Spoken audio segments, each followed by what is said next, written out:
समस्या, कष्ट, परेशानी, उलझन, दुख, तकलीफ, ये कुछ ऐसी चीज़ें हैं जो हर व्यक्ति के जीवन में कभी ना कभी आती ही हैं। तो उन चीज़ों से या उन समस्याओं से, उन दुखों से, परेशानियों से हम बाहर कैसे निकलें? इसके लिए आज के विचारक भी, आज के मोटिवेशनल ट्रेनर भी बहुत सारे तरीके बताते हैं कि जब आप परेशानियों में हैं, दुख में हैं, तो उससे कैसे बाहर आएँगे।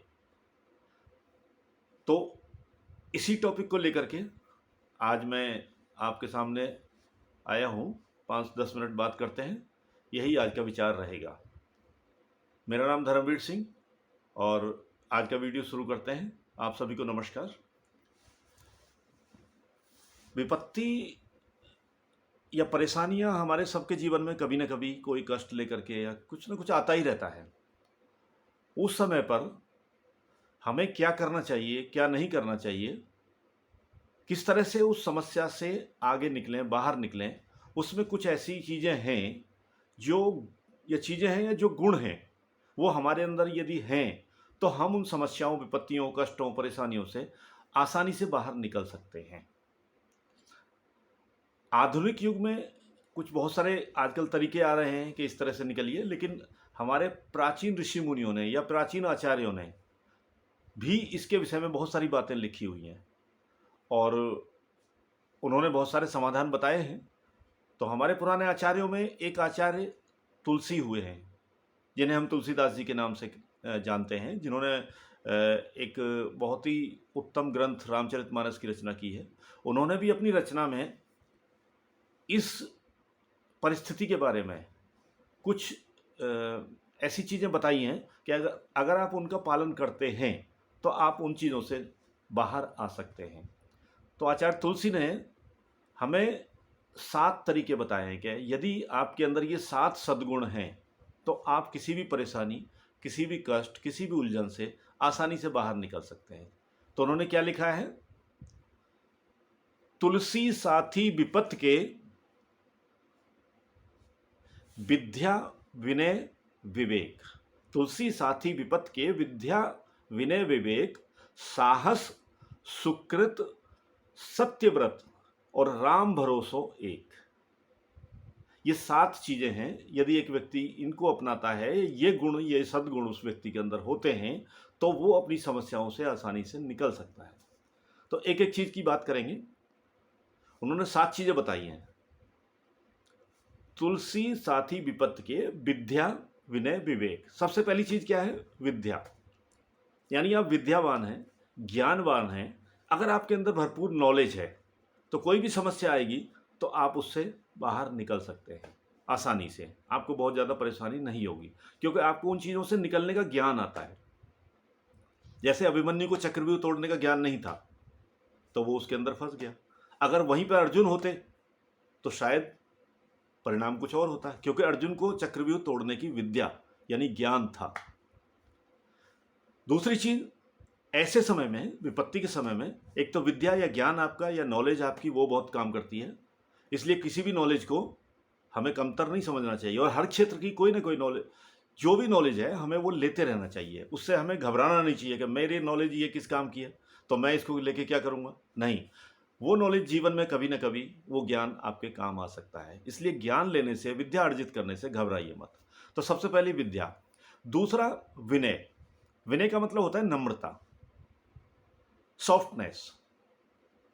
आप किसी परिस्थिति में फंसे हैं और आप विनम्र भाव से सॉरी बोल करके, या विनम्र भाव से मतलब आप विनम्रता से बातें करके, प्यार भरी बातें करके आप उन परिस्थितियों से बाहर आ सकते हैं। वैसे भी आजकल के युग में तो सॉरी बोल देने से सारे काम हो जाते हैं, लेकिन हमारे हिंदी साहित्य में तो विनम्रता के लिए बहुत सारे शब्द हैं। आप एक रेस्पेक्टफुल शब्द बोल सकते हैं किसी को, उसको एक अच्छा वाक्य बोल सकते हैं कि क्षमा करें भाई साहब, मुझसे गलती हो गई, या कुछ भी, जो भी चीज़ आपके है, विनम्रता पूर्वक, मतलब नम्रता के भाव से। आप अगर किसी, आपसे एक तो गलती हुई, ऊपर से आप किसी को अकड़ दिखाएंगे तो क्या होगा? वो आपसे झगड़ा करेगा। अगर आपने किसी का पैसा ले लिया फॉर एग्जाम्पल और आप उससे अकड़ भी रहें तो वो कुछ ऐसा करेगा जो आपको नुकसान दे सकता है। तो वहाँ पर आपको विनम्रता दिखानी है। आपसे कोई ताकतवर है, और आप उस विपत्ति में फंस गए, तो आप उससे विनम्र भाव से वहाँ से निकल करके अपनी रक्षा कर सकते हैं। ये एक एग्जाम्पल है, और भी बहुत सारी चीज़ें हो सकती हैं। और तीसरा है विवेक, विद्या विनय विवेक। विवेक का मतलब होता है सूझबूझ, सूझबूझ दिखा करके, कुछ युक्तियां बता करके, कुछ ऐसे दांव पेच कानून बता करके, है ना। तो विवेक पूर्वक के, विवेक का मतलब है सांप भी मर जाए और लाठी भी ना टूटे। ये कहा जाता है ना, हमारे यहाँ पे बहुत सारी कहावतें हैं, सांप भी मर गया और लाठी भी नहीं टूटी, उसी को विवेक कहते हैं। आपने पता भी नहीं लगने दिया और अपने विवेक से, अपनी इंटेलेक्चुअलिटी से आप धीरे से निकल गए, अपनी समस्या को आपने समाप्त कर दिया। उसको आप किसी भी तरह से अपने एग्जाम्पल से समझ सकते हैं। अपने किसी केस में जब आप किसी विपत्ति में फंसे हैं, तो अपने इंटेलेक्चुअलिटी का, अपने विवेक का किस तरह से इस्तेमाल कर सकते हैं। चौथी चीज़ है साहस। उस समय आपको हिम्मत से काम लेना है, आपको घबराना नहीं है। अगर घबराए और आपके चेहरे पर कोई ऐसे एक्सप्रेशन आए कि आपके अंदर घबराहट है, तो सामने वाला आपके ऊपर हावी हो जाएगा। तो आपको घबराना नहीं है, साहस दिखाना है, साहसपूर्वक। साहस कोई आपको एग्रेशन में ही नहीं होता है। साहस शांति से किसी बात को सुन करके वहाँ से शांतिपूर्वक उस समस्या को सुलझा करके निकल जाना भी साहस का ही एक उदाहरण है। तो चौथा हुआ साहस। सुकृत यानी आपके अच्छे कर्म। हो सकता है आप ऐसी समस्याओं में फंसे हों जहाँ पर सामने वाला ये समझता है कि यार ये अच्छा इंसान है, इसके कर्म तो बहुत अच्छे हैं, बाकी आज ये किसी परिस्थिति में फंस गया है। तो आपके जो अच्छे कर्म होंगे, आपकी जो अच्छी रेस्पेक्ट होगी, तो वो कर्म से ही बनती है।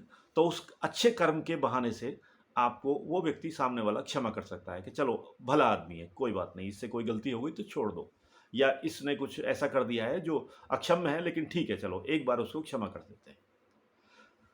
और सत्यव्रत, अगर आप सच्चे हैं, आपके अंदर सच्चाई है, दृढ़ता है, तो भी आप समस्या से बाहर निकल सकते हैं, उस विपत्ति से बाहर आ सकते हैं, क्योंकि आप सत्य हैं।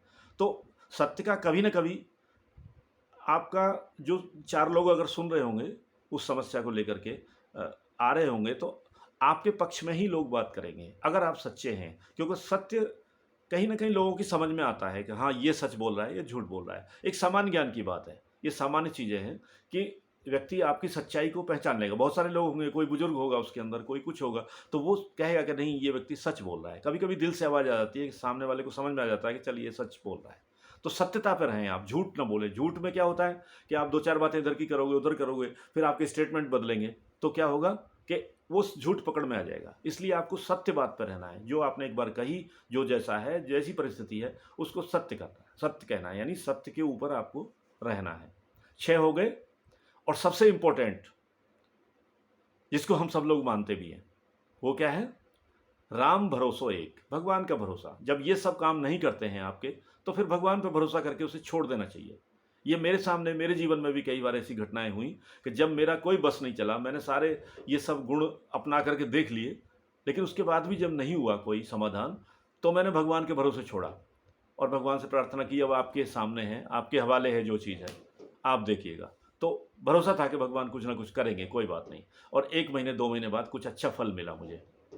तो मैं इसको कह सकता हूँ एक विश्वास के साथ कि हाँ, ऐसा भी होता है कि भगवान के भरोसे रहोगे तो ये सब कर्म करने के बाद भी, कर्म तो करने पड़ेंगे, कर्म करने के बाद भी आपको कहीं ना कहीं एक अच्छा परिणाम देखने को मिलेगा और उस समस्या से आप निकल आओगे, बशर्ते कि ये 6 गुण आपके अंदर पहले से हों और इनका इस्तेमाल आपने किया हो। तो आचार्य तुलसीदास जी ने हमें एक बहुत अच्छा, एक दोहे में ये चीज़, एक चौपाई में ये चीज़ हमें समझा के बताई है। क्योंकि तुलसीदास जी ने बहुत सारी ऐसी बातें लिखी हैं रामचरितमानस के अंदर जो हमारे जीवन में उतरने लायक हैं, जिन्हें हम उतारें तो बहुत ही सुखी और अपना जीवन सरल रूप से बिता सकते हैं, समस्याओं से परे होकर के बिता सकते हैं। तो इन चीज़ों पर ध्यान दीजिए। और अगर आपको ये मेरे विचार या तुलसीदास जी के विचार अच्छे लगे हों, जो मैंने आपको बताए हैं, याद दिलाए हैं, तो आप इसको लाइक कीजिए, शेयर कीजिए अपने मित्रों में, और मेरे चैनल को सब्सक्राइब कीजिए। बेल आइकॉन दबाना मत भूलिए, ताकि मेरा अगले वीडियो का नोटिफिकेशन आपको तुरंत मिल जाए। नमस्कार, जय श्री राम।